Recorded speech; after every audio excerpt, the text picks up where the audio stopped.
Dr. Abraham Karickam is a former principal of Thoma College, Tiruvalla in Kerala. He holds PhDs in English and also in interreligion studies. He is the coordinator for the United Religions Initiative, South India Sri Lanka Zone, and Secretary General of the United Religions Initiative, Asia region. Dr. Abraham has authored 15 books and edited a number of books as well as journals.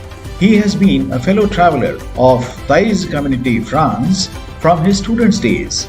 He has been engaged in interfaith dialogues for more than the last 30 years.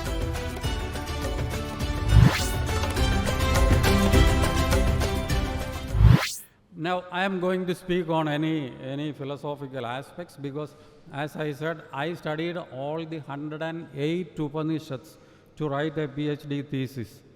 I did not study it in depth, but I was looking only for the concept of salvation in the Upanishads. But I read all the 108 Upanishads. Then I know Bible from childhood. I have been learning that. I studied Quran also, just to understand how these three religions see salvation, moksha. In the end of my book, I have given 23 meeting points.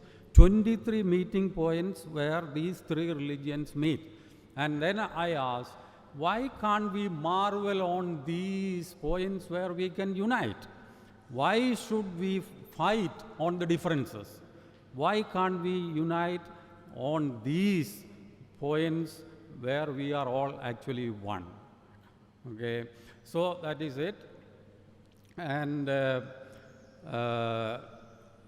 we have to understand one thing. It was Hobbes who said, man by nature is nasty, short and brutish. This is Occidental philosophy. That is the Western philosophy. That is not the Indian, that is not the Eastern philosophy. The Oriental philosophy is different. Man by nature is God. That is our belief. We are God. But Westerners, they don't understand this. Aham Brahmasmi is our concept. But they say man is born nasty, short and brutish. That is what they show. Okay? Because something is wrong with the brain. If you emphasize this idea, man is nasty, the world will not improve. We have to emphasize, we have to transform the world. Indians, we people, we have to be missionaries of peace in the world because we have to emphasize this point that we are divine. That was exactly what Karickam sir was speaking to me, the divine souls. If we emphasize that we are gods and goddesses, the world will change. So, I told you I'm not going to enter into any of the philosophical realms. I'm going to speak personally about some movements which promote culture of peace in the world from my very personal experience. So the first one is this organization called United Religions Initiative, because we bring together all the religions of the world. We marvel at the meeting points. We don't fight at the differences. That is number one. Wherever we can meet, wherever we can cooperate, why can't we do that? So we have so many different initiatives all around the world where we unite for peace. One example is the Voices for the World Free of Nuclear Weapons. We want to see that all the nuclear weapons are deactivated. One day, we would like to see a world with zero nuclear capacity. We don't want the rockets to fly and destroy our world. And we want to see peace universities wherever possible. When I heard this MIT, this is my dream. We don't want, yes, we need engineers, but more than that, we need peace engineers. So, when I heard, when I saw the badge MIT and WP, Peace University, WPU. This is what we need.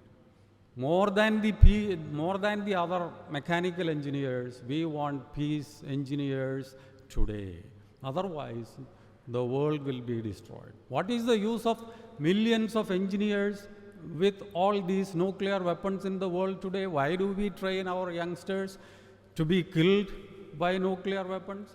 I had the privilege of visiting Pentagon once in Washington, D.C. 40 young people. I was young in those days. Even today I am young. But though I am a retired principal and professor, I visited with Pentagon with 40 young people. One of the major generals, he spoke to us for 3 hours about all the statistics of the bombs, how advantageous we are over Soviet Union. That was a summary. All the MX missiles, SLBMs, the intercontinental ballistic missiles, all the statistics were given to us. I was shocked. So we were living every day with such tons of bombs and TNT upon our heads. And one young American lady, a college student, was with us, and she asked this man, "Sir, how can you sleep in the night with so much statistics of the bombs upon your head?" Small girl, innocent question. That is true. We have enough bombs which can kill our world, destroy our world 300 times. What nonsense is it? You can destroy the world once. That is enough. Then why do you pile up so many weapons? This is where we stress, see, MIT Peace University. We should have at least a peace department in every engineering college. We want engineers, the best minds of the world, they work in Pentagon. The best brains of the world, they work in the field of weaponry, weapon industry. Let us work in the field of peace industry. That is what we need today. So peace universities, that is a very, very close, an idea which is close to my heart also. We formed a traveling peace university. I am a dean of that university, because we don't want a mammoth structure or anything like that. The resource persons will travel to countries. We bring to our students there.